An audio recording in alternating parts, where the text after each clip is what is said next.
Welcome to the N1 Fitness Podcast. I'm your host, Marcus Sadhu, and today we're going to be chatting about how to make fat loss friendly food decisions while eating out. Because while you want to make the vast majority of your meals at home, sometimes life happens and you get busy, so you need to grab something on the go, or you might just want to head out for some food sometimes. Now, meals out are generally way more calorie dense than you might think.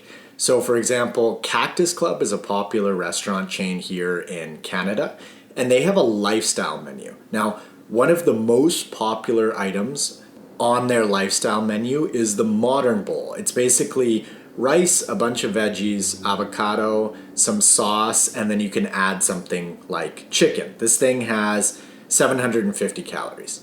Cactus also has a tuna poke bowl. 880 calories for a poke bowl, right? Pretty crazy. Now, their crispy tofu bowl clocks in at 900 calories. And remember, these are items on their lifestyle menu. Now, I'm not bashing Cactus Club at all. I like the restaurants, but this is just to show how calorie dense meals out really are. How about Chipotle? So a Chipotle burrito with chicken, rice, cheese, and veggies. So even skipping the guacamole and sour cream, 1,080 calories. If you add sour cream and guac, all of a sudden your burrito is 1,420 calories. So for a fairly small female, that might be her entire calorie intake for the day. And we're talking about a burrito from Chipotle. To put that into perspective, a Cajun chicken burger with fries from Cactus Club is 1,390 calories. So that's a bit of a mind fuck because you go to Chipotle thinking you're grabbing a healthful meal out, and it's just as calorie dense as a burger and fries. Now, to be fair, the food quality is going to be different, but still, meals out are just loaded with calories, even when you think you're making a healthful decision a lot of the times. Essentially, this is why I wanted to put this podcast episode together. I want to teach you guys what to think about, what to look out for, and how to modify a meal out that is congruent with your goals versus sabotages your goals. Now, there are essentially three elements to a meal. We've got protein, we've got carbohydrates or carbs, and we've got fats. So for the protein portion, we want to make it a leaner protein because that will reduce the calorie count because fatty proteins contain more calories because they contain more fat. An example of a lean protein would be something like chicken breast, turkey breast, or a piece of white fish like tuna. And then an example of a fatty protein would be something like ground beef, chicken thighs, or salmon. Now, I want to be clear, I'm not saying that beef, chicken thighs, or salmon are unhealthy. They're great nutrient-dense foods. However, they are higher in calories, and because restaurant meals already contain so many calories, we want to reach for a leaner protein source to accommodate for that. Carb sources are going to be things like burger buns, rice, potatoes, pasta, bread, things like that, and wherever possible, we're better off reaching for things like rice and potatoes because they're single ingredient foods and they're much more satiating than bread or burger buns.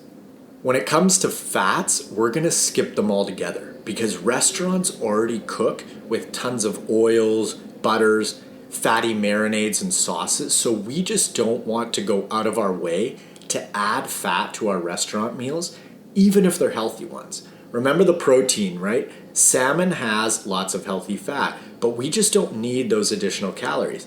The same thing applies to things like avocado. It's just going to add to the caloric density of your meal, so I'd recommend skipping added fats altogether because you're already getting them via the cooking process in restaurants. For example, adding guacamole to your Chipotle burrito adds 240 calories. I love guac, I think most people do, but man, that's not nothing, right?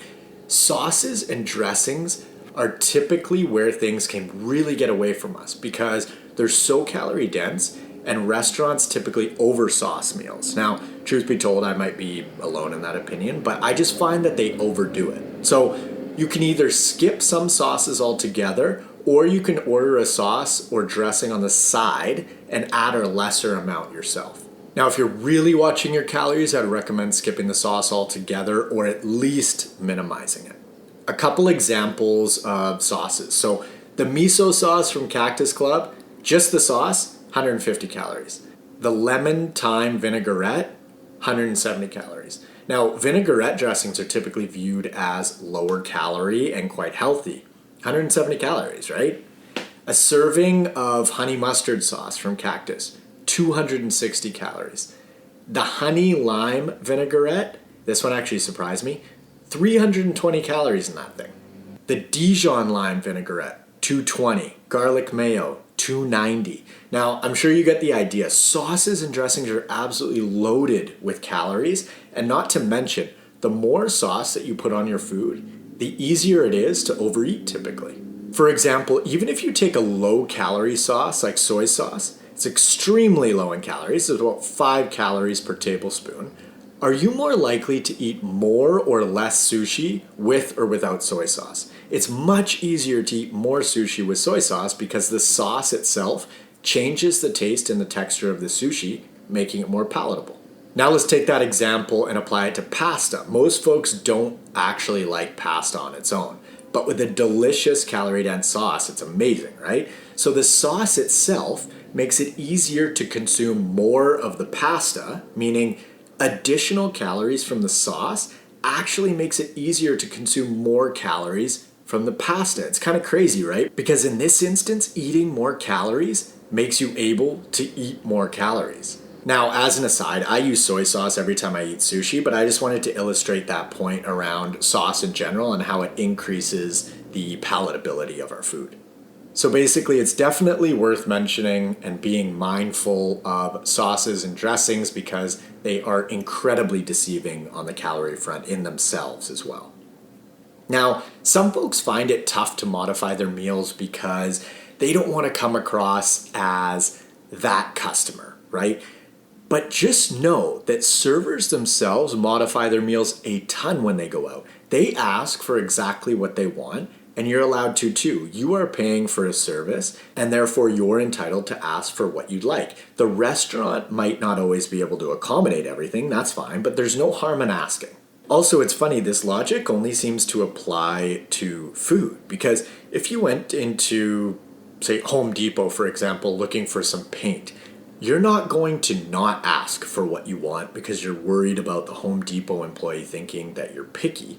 You're going to say, I want this is the color I've chosen, can you mix it for me? The same concept applies to restaurants. Don't be afraid to ask for what you want. Now, let's get into a few specific examples of modifying your meal in a fat loss friendly way. So Chipotle, right? We had our burrito that clocked in at 1,420 calories. How can we modify it? We can go with the burrito bowl instead of the flour tortilla. That'll save us 320 calories. We can also skip the guac, the sour cream, and the cheese. That'll save another 450 calories. And all of a sudden, we've got a burrito bowl with chicken, rice, beans, veggies, and salsa for 650 calories. So just those modifications alone saved us 770 calories. That's no joke. Now, how about Cactus Club? Let's see if we can modify the modern bowl a bit. The modern bowl with chicken has tabbouleh, pineapple salsa, broccoli, tomatoes, cucumber, greens, jasmine rice, and miso, carrot, ginger sauce. If you just skip the miso sauce and go with something like soy sauce instead, the modern bowl goes from 750 calories to 600. It's not too bad, right? And you only have to make one modification. It's easy. Now, if you really want to keep your calories low, you can go with something like a salad from Cactus. So the Rain Coast Greens, for example, it has greens, chicken breast, avocado, tomatoes, feta cheese, spicy pecans, cucumber, egg, and lemon thyme vinaigrette.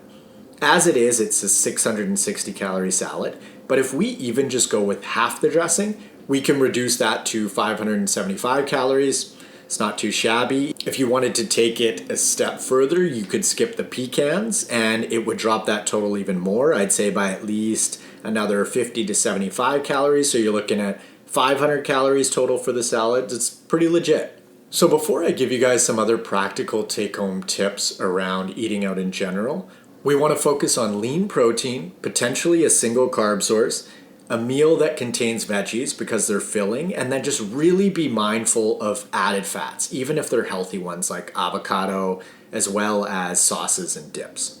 So protein, a carb, and veggies should be the base of your meal, and then sparingly add some sauce if you feel like your meal needs it. If you're really watching your calories, you can even skip the carb source too. Or if you feel like all of that stuff sounds too confusing and you want to simplify the ordering out idea even more, just order something as close to what you'd make for yourself at home as possible. You can think about it that way too. Now I want to share 7 quick tips with you guys that'll make it easier to stay on point in a restaurant setting. So, number 1, look at the menu ahead of time. I'd say just about 100% of the restaurants out there have their menus online now, and lots of them even have their nutritional information laid out as well. So have a look ahead of time, figure out what you're going to order, and then stick to it. Number 2, as soon as you get to the restaurant, before you order, chug a big glass of water. This will likely fill you up a little, so you're more likely to order something more waistline appropriate, and you're going to be at less risk for overeating in general. Now, this applies anywhere, right? You can do this at home too. And then as a side note, some folks find sparkling water even more filling, so if that's you, feel free to drink something like Pellegrino or an alternative to that. Number 3, if you're at a restaurant where they bring a bread basket out, just ask them to take it right back to the kitchen. It's really easy to overdo it with the bread and butter when it's sitting right in front of your face, not to mention before you actually eat a meal because you're likely hungry. So you're better off just not tempting yourself at all and asking them to take it away. Number 4, don't make the mistake of thinking that something labeled plant-based or gluten-free automatically means that it's healthy, because it doesn't. If you haven't looked at the menu ahead of time, be sure to look at the breakdowns of what's actually in the meals and make the best decision you can from there. Also, this is where asking questions comes in. So ask your server about anything that you're unsure about. They know the menu inside out, and it's their job too. Number 5, if you think that you might be tempted to make poor decisions, like the water tip, you can also have something like a big salad with balsamic vinegar before heading out to the restaurant to begin with. All of that food volume from a bunch of veggies will fill you up a lot more and make it more likely for you to stay on point and not overeat. Number 6, if you know that you're really going to be indulging in a restaurant meal at night, or you're just choosing to really go for it, you can go lighter on your food intake during the day to accommodate for that. So for example, you could eat plenty of lean protein, veggies, and minimal carbs and minimal fats during the day, and then you have what you'd like in the evening at the restaurant. So this strategy could also be used as a general fat loss modality as well. Some folks, me included, like to have larger meals at night and eat lighter during the day. One thing to note on going lighter during the day and indulging at night is that you don't want to go into that meal at night ravenous, because that'll just be a disaster, especially in a restaurant situation. So it's relatively easy to eat an entire day's worth of calories and more in an evening, especially in a restaurant setting. So just be sure to strike a balance with this one and know yourself. Number 7, be aware of how booze impacts your appetite and eating habits. Restaurants and alcohol typically go hand in hand for most folks, and even after a drink or two, our food decisions just aren't going to be as good versus being sober. Also, different alcohol tends to impact people's appetites in various ways. So for example, I find that beer crushes my appetite completely, but wine, on the other hand, I'd say is more of a net neutral, meaning it doesn't enhance or suppress my desire for food. But everyone's different, and for some folks, they have wine and all of a sudden they're just crushing the entire charcuterie board. Just keep that in mind as far as yourself and having drinks in a restaurant setting and what your tendencies are. As we start to wrap up here, when you're approximating the calorie value of a restaurant meal, I think a helpful general rule is to multiply it by 1.5. So for example, if you don't have access to the calorie information and you approximate that your meal was 500 calories, multiply it by 1.5 and assume it's closer to 750. And then if you think that it's 1,000 calories that you consumed, bank on it being closer to 1,500. And the reason for that is, like I mentioned before, restaurants cook with tons of added fats, i.e. butter, oils, marinades, and sauces, and the calories from these things really add up quick. So the 1.5 times rule is a safe way to go. If you're interested in personalized one-on-one nutritional coaching and or workout design with me, you can head over to n1fitness.com/coaching or click the link in the show notes below. Also follow me up on Instagram at n1fitness and friend me on Facebook at Marcus Sadu. I hope you guys found this episode useful. Thanks so much for listening, and I will catch you on the next one. See ya.